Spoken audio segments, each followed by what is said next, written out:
Alors, la question cruciale maintenant, comment cette insécurité modifie-t-elle la géographie électorale du Bénin?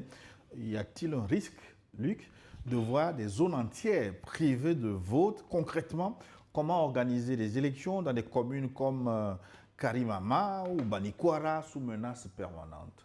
Mais vous avez sorti tout à l'heure les statistiques et vous voyez que la menace, elle est réelle, que la situation, l'instabilité, elle est réelle dans une superficie suffisamment grande, justement, du Bénin. Et dans un tel contexte, c'est pour ça qu'on faisait l'allusion avec l'élection présidentielle qui est là à quelques semaines, justement.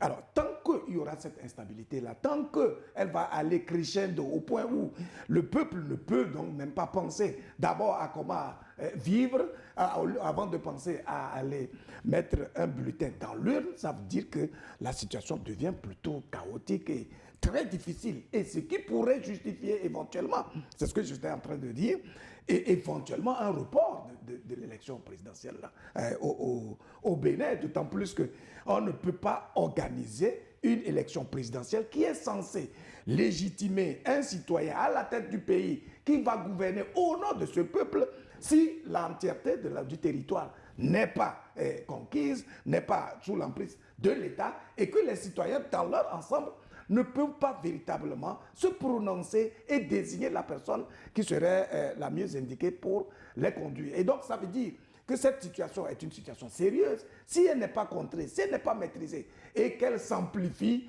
je crains que le processus électoral soit sérieusement perturbé et qu'il n'y ait pas vraiment les moyens d'organiser cette élection-là ou de faire plutôt une simulacre d'élection qui mettrait quelqu'un de fait à la tête du Bénin. Non, tu sais, Gilles, élection au Bénin, moi je n'aime pas me gérer dans la politique intérieure des pays. Ça ne m'intéresse pas. Parce que des gens refusent de réfléchir. Dès que tu dis un mot, chacun veut faire son bitos, il court sur le chef. Ah, il y a le journaliste togolais là qui a dit ça contre vous, nous on va riposter. Et il commence à aligner un chapelet d'injures et de dénigrement. Nous on n'est pas dedans, on a un niveau assez élevé pour comprendre les enjeux. Tu parles d'élection, mais qui est l'élection au nord ou non? Puisque l'élection, le nord, clairement, a été donné aux terroristes et aux Français. Le général Mandon ne dit pas on n'est pas au nord. Il dit qu'ils y passent ponctuellement. Ponctuellement pour faire quoi? Pour s'entretenir avec leurs terroristes. Donc à partir du moment où cette partie du Bénin a été offerte gratuitement aux terroristes, on s'en fout si les gens là-bas votent ou non. Le Bénin utile sans terroristes va voter. À la limite, si les gens ne votent pas, tant mieux. Si demain on se dit, ah, il y a terrorisme, on ne peut pas aller aux élections, tout le monde sera d'accord. Parce que comment tu peux aller aux élections avec la moitié du pays? Parce que regardez bien la carte du Bénin. C'est le nord qui est vaste. Le sud, c'est une petite bande comme le Togo. C'est le nord qui est vaste. Si ce nord vaste est privé d'élections, normalement, il n'y a pas d'élections. Là, logiquement, on annule, on reporte les élections. Mais cette tendance n'est pas exclue. Je dis que je ne veux pas me mêler de la politique intérieure des pays. Logiquement, leur chef blanc qui est venu leur donner des leçons de déni de vérité, il sait qu'en Ukraine, il y a un chef qui est assis là-bas, il n'y a pas d'élection. On dit pourquoi? On dit non, non, qu'il y a la guerre. La même guerre, c'est avec la Russie qu'il mène la guerre, mais la Russie a fait ses élections. Ici, oui, ouais. Ici, je ne serais donc pas surpris que demain on dise que bon, il y a l'insécurité, on annule les élections et le pouvoir continue. Pourquoi pas? Ça ne m'intéresse pas, ce n'est pas mon problème. Ça, ce n'est pas mon problème. On connaît toutes les ruses, les tractations qui sont en train d'être menées parce que tu regardes même en Europe ou même en Amérique, des gens ont déclaré des guerres pour cacher leur casserole et pouvoir continuer à diriger leur pays. Pourquoi ça ne se passerait pas en Afrique? Les terroristes, dans ce cas, au nord du Bénin, c'est malheureux, c'est triste de le dire, dans ce cas, les terroristes au nord du Bénin, volontairement ou involontairement, sont en train de satisfaire à des calculs politiques sanguinaires et il faudrait quand même qu'on trouve une solution. Faire venir un petit blanc qui parle, ça ne règle pas le problème. On avait fait venir un insulteur qui a insulté. Ça a ajouté quoi? Rien. Aujourd'hui, on fait venir un petit blanc qui parle. On croit que ça résout les problèmes. Le terrorisme au Bénin, le terrorisme en Côte d'Ivoire, c'est des réalités, c'est des pays frères. Nous sommes tous concernés, je dis. Je n'ai jamais pensé un seul instant qu'un pays de la sous-région déstabilisé serait bénéfique aux autres pays voisins.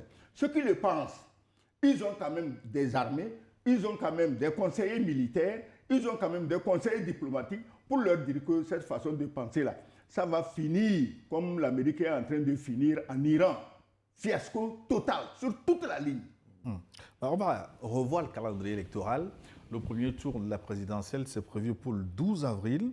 Éventuellement, s'il y a un deuxième tour, c'est prévu pour le 10 mai et la prestation de serment le 23 mai.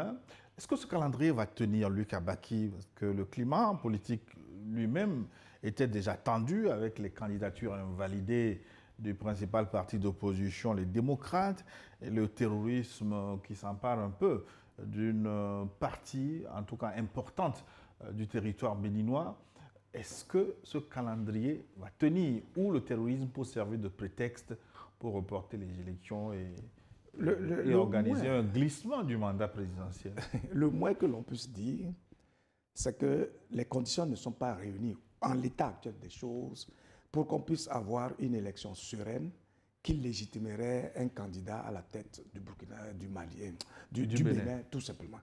Comme vous avez fait allusion, d'abord, toutes les subterfuges, les manœuvres qui ont été faites pour limiter les candidatures et faire en sorte que le candidat du pouvoir puisse être l'hirondelle qui ferait le printemps, tout le monde connaît cela. Parce que la manœuvre qui a consisté d'abord à chercher les parrainages et puis tout ce qu'il y a comme manœuvre, tout ce qu'il y a comme difficulté pour faire en sorte que les gens puissent aller librement candidater, montrait qu'il y avait un calcul politique et politicien qui était malsain. Or, en réalité, une élection devait être une occasion de jouissance, c'est-à-dire une occasion de fierté pour celui-là qui se positionne et qui se sait aimé et adoubé par un peuple, d'aller montrer de quoi il est capable. Mais si on doit vraiment faire en sorte à couper de l'herbe sous le pied de tous les autres candidats qui ont de l'aura et qui sont capables d'avoir du répondant au sein de la population, quelle est la fierté, quelle joie on peut avoir? Vous savez, normalement, vous ne pouvez avoir la sensation de la victoire que si vous rencontrez, vous affrontez des leaders charismatiques suffisamment solides et que vous renversez dans l'arène. En tout cas, moi, je suis sorti d'un peuple qui me montre que la compétition à travers, par exemple, les luttes Evala, quand vous sortez sur l'arène, dans l'arène, et vous prenez un candidat qui est suffisamment solide et au vu aux yeux de tout le monde, vous arrivez à le renverser, votre choix est légitime. Votre sensation de la victoire est légitime.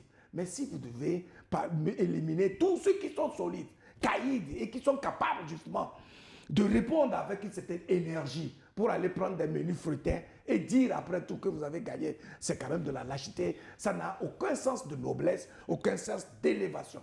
Et à cela, associé précisément au terrorisme qui est né de façon très subite, en tout cas au Bénin, et qui donne le sentiment d'une certaine suspicion. En tout cas, on n'est pas très fondé pour dire avec précision, mais quand on regarde vraiment l'agenda et le calendrier, on se demande si vraiment ces élections auront lieu et si elles auront lieu dans les conditions qui pourraient nous amener, nous convaincre, en tout cas, de l'élection d'un candidat en bonne et due forme. Excellent, Sangoyo Kegewe. Peut-on assister à un glissement du calendrier électoral? Mais pourquoi glissement? La chose est déjà ficelée. On sait qui va aux élections, on sait qui gagne.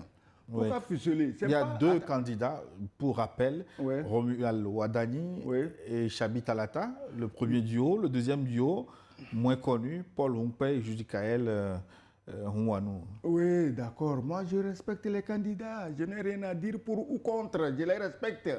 Mais ils savent eux-mêmes qui va gagner et comment il va gagner. S'il y a élection. S'il y a élection. Écoutez, ce n'est pas seulement au Bénin qu'on détruit les opposants pour qu'ils ne soient pas candidats. Regardez la France. Tous les sondages donnent Marine Le Pen gagnante aux élections, mais on lui a foutu un procès et elle est inéligible pour 5 ans. Donc le Bénin n'a rien inventé. C'est comme ça dans tous les pays très démocratiques. Si tu es un grand démocrate, tu n'élimines pas tes adversaires. En quoi tu es démocrate? Il faut éliminer les adversaires. D'une façon ou d'une autre, tu les mets en prison, tu les envoies en exil, tu es seul et tu es démocrate, tu te fais élire. Si tu me parles des démocrates, je l'ai déjà dit ici un jour, hein, il y a un petit malin qui m'a agressé en disant que moi j'ai manqué de respect à Yahya Boni.